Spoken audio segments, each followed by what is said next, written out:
All right, ladies and gentlemen, welcome back. We're going to move into our very last segment for today, and that's talking about the Elders Benefit Referendum. And two of our hosts had an opportunity to attend the meeting, and we want to pitch it over to them to find out what the meeting was about and what you got out of it. Ryan, Amber. What'd you get out of it, Amber? Okay, so first of all, the referendum will be held on December 3rd, and it's going to go with the marijuana and hemp questions as well. We've talked about that previously. Yep. So this new one, the question talks about, do you support giving the elders age 62 and over $200 a month? And the elders, it says that it would be within the 15-mile radius that the tribe always uses, okay? So basically, do you support it? You know, so I get in there, and you know me. I got to ask a million questions, right? You know, whatever. Yes, we know you. We know very well. So there was the elder committee, I guess they are, but there was a few people sitting at the front. One lady kind of took charge of the whole thing, you know, so I'm asking. My concern would be, I would love to give every elder tons of money, right, every month. But where is the money going to come from, right? And there's no real plan. So the more I start asking questions, the more I was met with, well, that'll happen after. That's the plan. It's not. There's nothing to implement yet. There's no plan to implement. Well, how's it going to be dispersed? Well, we don't know yet. Maybe we'll form a committee. Well, where's the money going to come from? Well, that's up to them to find the money. So I'm like, so it's basically a yes or no question only. Do you support it or not? And they're like, kind of, yeah. So you feel like there should have been more like discussion points and maybe a little bit more fact finding, a little bit more research on their part, a little bit more information, because when we got there, it was just here's what the question is, here's what's going to happen, and it's almost like we just need your support. Yes, we just need your support, and it's okay. But what happens if we cast that yes or no ballot? Because like she said, it's not like we don't want to take care of our elders. Right. We do. We want to. We want to make sure that you get this money. I need a plan. I need to be organized. They also. You know, there were also administration from the tribe that was there who did come in and kind of speak to what's going to happen if this goes through. It's going to be upward. It's going to be upwards of $2 million, almost $3 million to implement this program annually, because it's not just. It doesn't sound like a lot. $200 doesn't sound like a lot, but if you add it up monthly per capita. Plus that population grows every year. You're opening up a can of worms, and it's like there's no backup plan. There's no here's where the money's going to come from. Here's what we have worked out. Here's what's going to happen. Here's all of this stuff, and here's how it's going to. Okay, I'm going to stop you right here. Dispersed. So how did this come to this point? Like, how did this question be generated in the first place?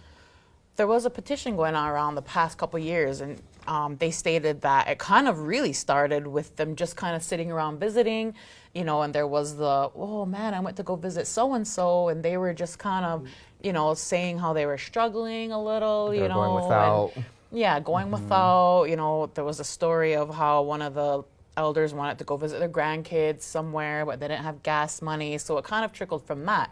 And there's been a petition going around the past few years that I know that people have been signing to give the elders money. So it kind of started from that, and based on that, it got on the referendum ballot.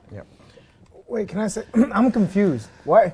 Okay, to me, you wouldn't bring a question until you had the facts.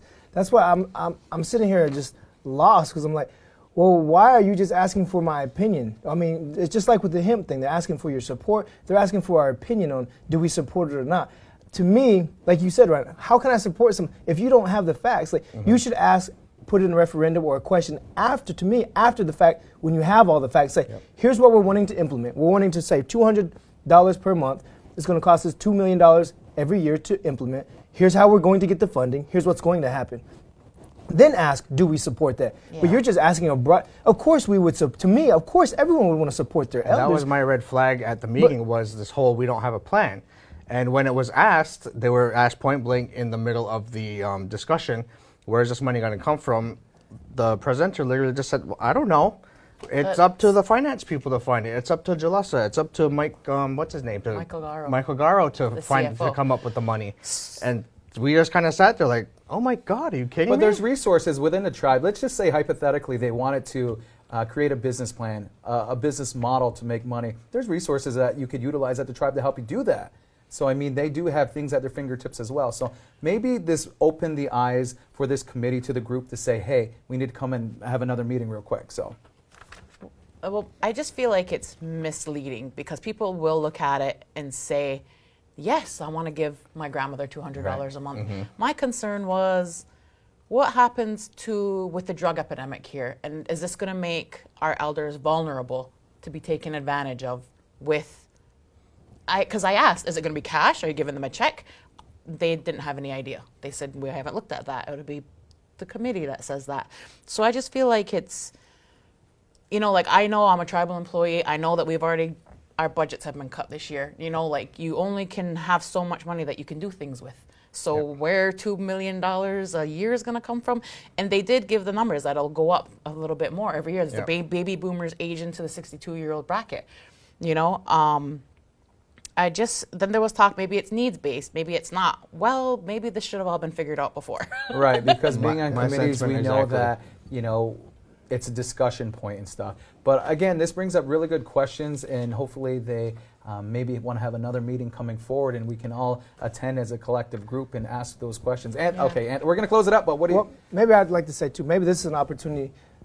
The elders took care of us when we were young. They raised us. Maybe it's time that we start taking care of our elders, and we don't need to worry about a referendum or giving them money, because they've taken care of us. We should take care of them. So those grandkids can go visit their parents. Yes, exactly. Grandparents. Yeah. Exactly. So the next meeting, November 19th at 10 a.m., and then the last one, November 28th at 5 p.m., and they're in the tribal lobby.